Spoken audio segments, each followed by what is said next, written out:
everybody!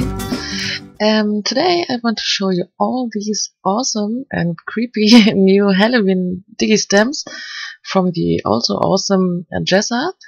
The blog you can see linked in the video. And her freebies coming out today, and they are so funny. And also the sentiments, I was so laughing when it's raining brains, hallelujah, isn't it funny?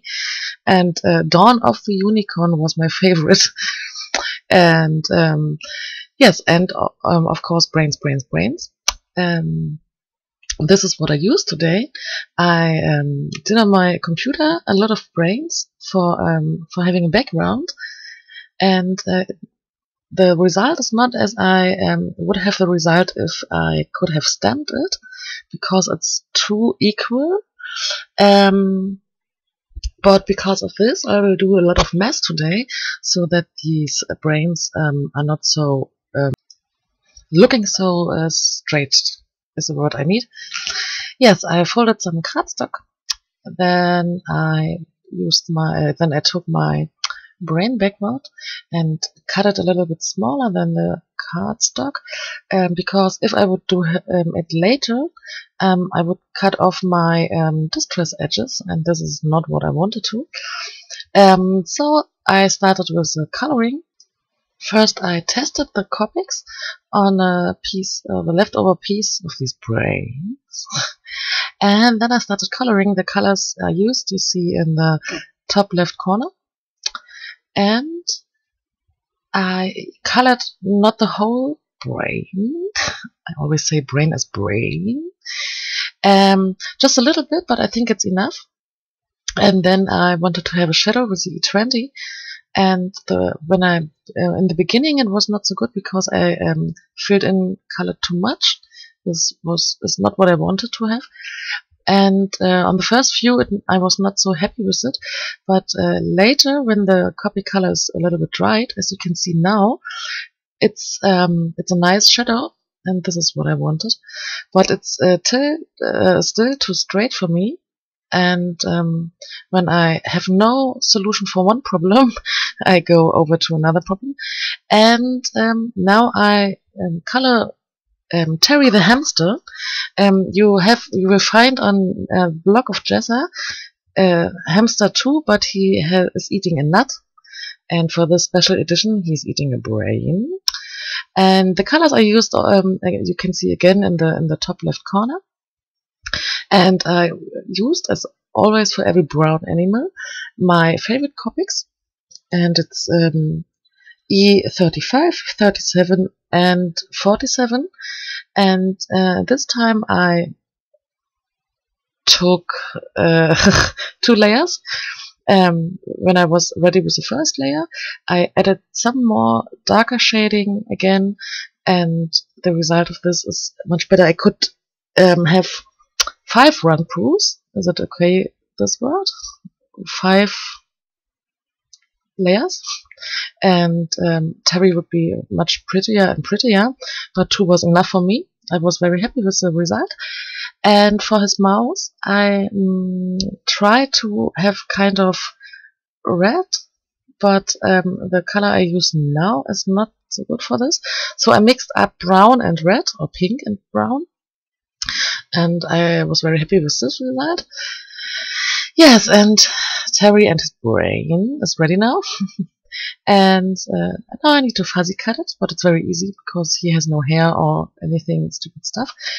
So now the background. I was not so happy. It was not Halloween enough, and so I took some distress ink, and I took aged mahogany and distressed my paper, but the paper I chose was not the good one for distress ink. I have but I take this, it's a printer, a copy paper, and for print out these digi stamps and use it with Copics. Is it perfect? But it's not so good for distress ink, so the result was not so good for me.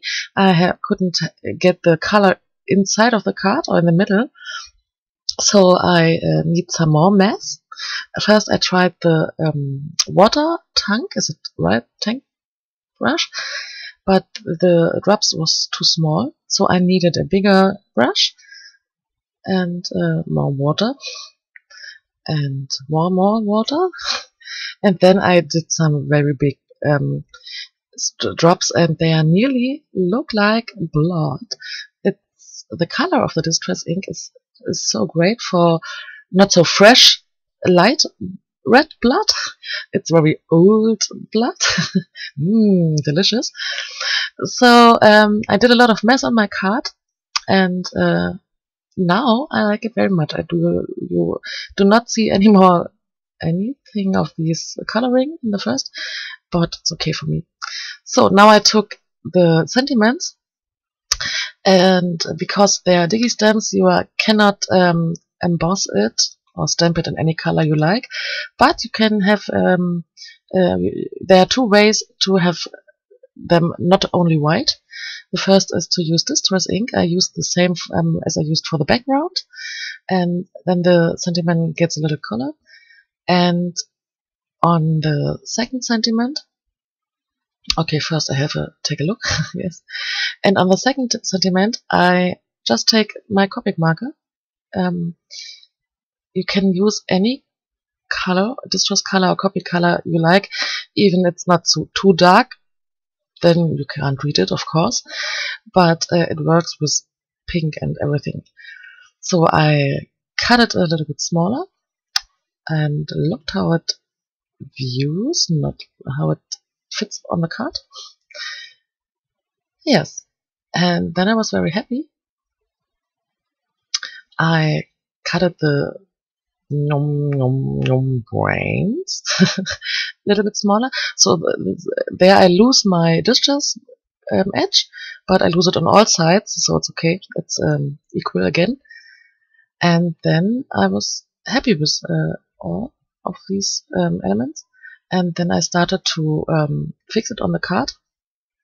I used my foam tape first for the Happy Halloween, and for Terry with his brain, my running gag, I used 3 layers of it because I wanted to let him come jump out of the card. But in the bottom of him, I used, sorry for my English, I used my tape runner, so it's a little bit more dimension, I thought.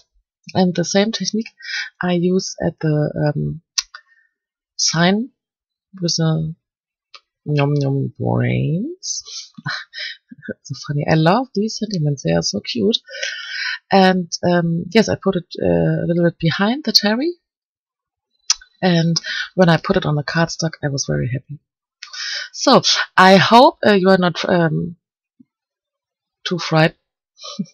And I wish you a happy Halloween card making time. And thanks for watching. I hope you liked my card.